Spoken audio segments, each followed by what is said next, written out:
Welcome to the second part of my actual Occult Iceberg. Here we uncover the actual hidden meanings and depths of the occult. The iceberg was made by me and with your amazing suggestions. Because of this, it goes far beyond the fluffy bunny icebergs which only scratch the surface. And today we are in Tier 2. In the last video, Tier 1, we looked at entries such as Western Yoga, Witcher and the Law of Attraction. Mainstream ideas with the roots in occult practices. For example, Law of Attraction comes from the first Hermetic principle, the principle of mentalism, and Western Yoga originally comes from Hindu Tantra. Now, in Tier 2, we are going further. Here we have systems like chaos and ceremonial magic, philosophical frameworks like Dharma, and a super unhinged entry on Freemasons. Or, as I like to call it, discount hermetic LARPing. Tier 2 is the bridge between the surface and the depths of the occult. These entries are not as mainstream or well known as Tier 1, but are necessary to develop a wider understanding of the occult. Oh, and before we start, thank you for watching, and if you want to support me, make sure to like and watch to the end. It helps the channel a lot. Ceremonial Magic. Ceremonial magic, also called high magic, is a disciplined and precise practice aimed at connecting with high intelligences or divine forces. Famous ceremonial mages are John Dee, Eliphas Levi or Julius Evola, all of whom are mentioned on this iceberg. It involves rituals, incantations, evocations and spoken formulas, which often have been transmitted through initiations since centuries. When you see a movie and people are wearing robes, speaking elaborate Latin spells and standing on geometric patterns, it is ceremonial magic. Ceremonial magic requires strict focus and accuracy. Here, even the smallest details like the timing of rituals or even the use of specific scents tied to specific constellations must be followed perfectly. For example, some rituals are best performed during certain astronomical alignments, such as the sun's entrance into the Rise constellation at the start of spring. An echo of this attention to astronomical alignments can still be seen in the equinox fires held across Europe, as the equinox marks the time in the year where the sun is exactly above the equator. The primary goal in ceremonial magic is to establish contact with higher intelligences. This means deities, energies, or so-called supersensible powers. Practitioners may experience direct manifestations of these intelligences, offering guidance or insights or even receiving messages in later dreams. However, such manifestations should be interpreted with caution, as misinterpretations or illusions can lead to dangerous outcomes, like schizophrenia, paranoia, or similar. Julius Evola described ceremonial magic as a bridge between the physical, spiritual, and divine worlds. Each of those are governed by the law of equilibrium. That means that every action in a magical operation triggers a balancing reaction, similar in meaning as the second and sixth Hermetic principle. And this can either lead to progress or to harm, depending on the practitioner's discipline. Rituals often involve a so-called elastic coagulation in an astral matrix. This is a process where the practitioner shapes energies to forms that take on a life of their own, like sigils, egregores, or even beings. These forms act independently, influencing the caster's goals and environment. Evola also highlighted the importance of maintaining the balance within the self, aligning the lunar female and solar male principles in oneself to achieve transformation, like in alchemy. So ceremonial magic isn't for the faint-hearted. It requires a good grasp of the connections between the three worlds of physical, spiritual, and divine. Each level demands mastery before ascending to the next. So ceremonial magic takes on a very structured and disciplined approach to the occult, while the next entry is highly individualistic. Chaos Magic. Chaos Magic is a modern form of occult practice that emerged in the late 20th century. It is often called results-based magic because it focuses on achieving tangible outcomes rather than sticking to traditional systems or ethics like ceremonial magic. One of its key figures is Osman Speer. He has his own entry further down in the iceberg. Speer believed that occult traditions had become too religious and dogmatic in character. He wanted to strip down magic to its core techniques, removing rituals, symbols, and theology. Unlike ceremonial magic, which relies on strict structures and old traditions, chaos magic is highly individualistic and flexible. It's basically ceremonial magic, but without the framework. The act of magic is all that is left. Everything else is made up by the practitioner often along the way. The idea is simple: belief is a tool, a crutch. A chaos magician can adopt, change or throw away beliefs to serve their intent. It is not the truth of a system that matters, but how effectively it works for the individual. This approach removes the need for years of study or rigid rituals, but it comes with risks. Without guidelines to hold on to, negative effects can hit harder. On the other hand, sparse concepts like the Kia or universal life force are central to chaos magic, as well as his technique for sigil magic. Sigils are symbols created by compressing an intent into a design and then charging it with energy. There's more on sigils later in the iceberg. Chaos magic also ignores the line between the sacred and the profane. Practitioners use pop culture, fictional deities or even humor as tools. Some call it blasphemy, but to chaos magicians all symbols are valid, as long as they work. In its purest form, chaos magic is the ultimate do-it-yourself approach to the occult. Aleister Crowley. Born in 1875, Aleister Crowley was a British occultist, writer and pest. Often called the wickedest man in the world, to this day he has a big following and influence on esotericism and the occult. Now I have to say I hate him. I find it baffling how someone like him has become such a worshipped figure in the occult, when there are far more capable and potent figures to study, like Evola, guenon or Rudolf Steiner, who are the best occultists in the world and true masters. Crowley's work often feels more like an ego-driven performance rather than transmitting genuine spiritual or magical insight. His focus seemed less on the pursuit of higher truths and more on building his own mythos, a one-man show of indulgence and controversy. Take for instance Evola. He's every bit as controversial as Crowley, if this is what you're looking for, but Evola has a depth and precision that Crowley never achieved. Evola's connections to some of the most extreme political movements of his time make him a figure that sparks debate even today. Yet his work goes beyond just mere shock value like Crowley's. His philosophy is grounded in discipline, transcendence and a profound understanding of metaphysical principles. Or guenon, a true scholar of universal truth who found underlying common rules in all spiritual traditions and in history, while steering clear of the sensationalism that Crowley often embodied. Or Rudolf Steiner, whose contributions even extended beyond the occult into practical aspects of life, like his strides in medicine, biodynamic farming and education with his Waldorf schools. Ultimately, Crowley's antics contributed more to his personal mythos than to the advancements of occultism. If you want controversy with substance, Evola alone offers a lifetime of material worth exploring. Nevertheless, he and his coven/religion Thelema still enjoys a big following to this day and has some merit to it. Which brings us to Thelema. Thelema is the name of a spiritual philosophy and a series of books founded and created by the previously mentioned Crowley. According to him, he received all of this through an entity called Ivas while he was in Egypt. Thelema is most famously known for its axiom, "Do what thou wilt shall be the whole of the law." This is the quintessence of this movement. Now, it does not mean to literally do what you want, but to follow your calling, your true will. But most importantly, to figure out this calling and to act on it, even if the circumstances won't allow for it. Though for Crowley, apparently this higher calling was to get addicted to heroin and neglecting his children. True will refers to a person's unique, divine purpose. It's higher than desires or ego, aligning one's authentic self with the cosmic order, even if this calling is not yet fully known. So in Thelema, true will is understood as being in harmony with the cosmic order, not as something isolated or self-servicing. Each person's true will functions as a unique and essential component of the larger framework of existence, and is contributing to the harmony and balance of the cosmos. Now, some of you might have already noticed that this concept of true will sounds a lot like the Hindu concept of Dharma. Crowley likely borrowed it and painted it in his own colors. Dharma, as we will see in the next entry, offers a far richer and more grounded understanding of this idea. Dharma.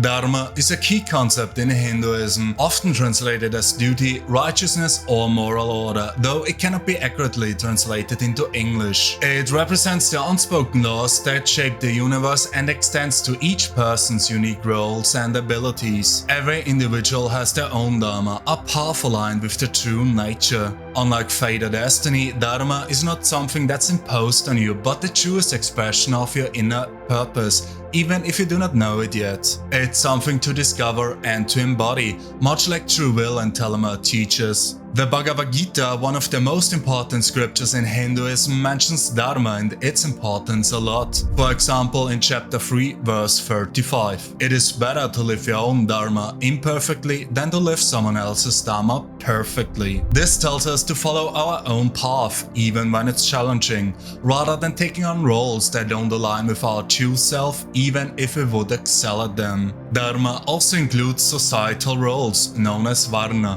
which reflect individual qualities and have also been used for the division of labor.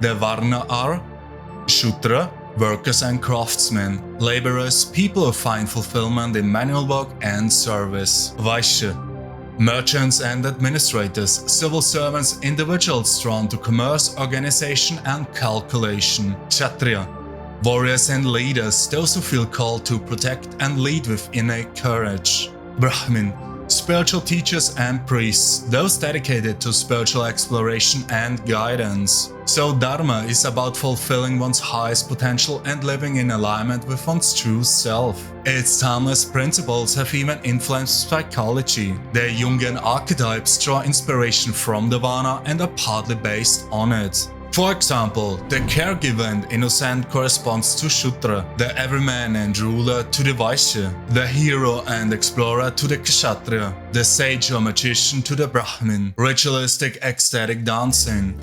Ritualistic or ecstatic dancing is a magical practice found in many cultures, from voodoo ceremonies to Dionysian rites and Sufi whirling. The goal is to connect with primordial forces and to channel your intent through a flow state, turning movement into an ecstatic, spontaneous ritual. A modern example would be music videos. The dancing isn't just for show, it is a ritual in and of itself. Now, I would love to show some examples, but this will get me a copyright strike. Just check out Billboard's top 10 videos, you'll see what I mean now. Also, you might have heard many people saying that modern music, especially pop and hip-hop, contains Satanism. But people that say this are only focusing on very vulgar and shallow elements, like if someone wears horns, forms symbols with their hands or similar. Look at the signs. Well, this only scratches the surface. The ecstatic dancing, like the vocals, is where you actually need to look if you want to see those satanic qualities. Actually, the music industry with things such as Memphis rap sigils has its own entry on this iceberg, in which I will share more about what they are doing. Vodou. Vodou is a syncretic religion that blends West African spiritual traditions with elements of Catholicism. It developed in Haiti during the colonial era, but has spread into the cultural black parts of the US, and there it became voodoo and hoodoo. Voodoo revolves around a pantheon of deities called loa or spirits. These spirits serve as intermediaries between humans and Bontier, the distant supreme creator. Rituals in voodoo often involve dancing, chanting and offerings to honor the loa and to seek their guidance or assistance. This is where ritualistic dancing comes into play. The loa are believed to influence many aspects of life, including love, health and justice. And during ceremonies, practitioners perform specific dances where they enter a trance state and become possessed by a loa. In this state, the spirit communicates or acts through them, helping the practitioner achieve their desired results. Charles Fort. Modern paranormal research owes much of its foundation to one man, Charles Fort. Fort was a struggling science fiction author, but instead of giving up, he transformed his frustrations into a groundbreaking quest to uncover the unexplained. Because after struggling to find a publisher for his science fiction novels, Fort abandoned fiction altogether. Instead, he immersed himself into a different pursuit. He spent countless hours at the New York Public Library. There he sifted through archives of old science journals and newspapers in search of unexplained anomalies. And he found them. Fort carefully compiled thousands of strange and unusual accounts. These would become the foundation for his first non-fiction work, which also became successful. The Book of the Damned, published in 1919. This book investigated a wide range of bizarre phenomena, like out-of-place artifacts, sightings of UFOs, and reports of odd occurrences, like fish, frog, meat, metal, and stone falling from the sky. Ford never used the term paranormal, but he's credited with laying the foundation for the study of the paranormal. Instead, he referred to these unexplained events as the damned facts, facts that mainstream science dismissed or ignored. Ford was sure